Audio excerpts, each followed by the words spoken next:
नाव काय तुझं? प्राची. प्राची? प्राची नाही हो, प्राची. बाई खूप अवघड नाव आहे, मला नाव येत नाही तुझं.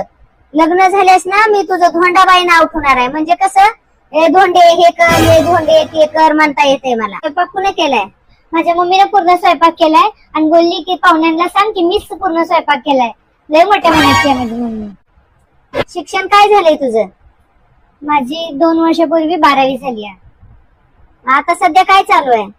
आता सध्या मुंबईमध्ये खूप गरमी चालू आहे म्हणून 3 फॅन चालू आहे, तर एसी चालू आहे आणि ह्या महिन्यात 7,000 बिल आलं आम्हाला. हे बाई तू काय डोके बिक्यावर पडलेली आहेस का? हा, तुम्हाला कसं माहिती? मी लहान होते, मी ट्युशनला जात होते, तेव्हा एका भाड्यानं मला सायकल नेऊन ठोकलं. मध्ये इथं लय मार लागला होता, काय सांगू.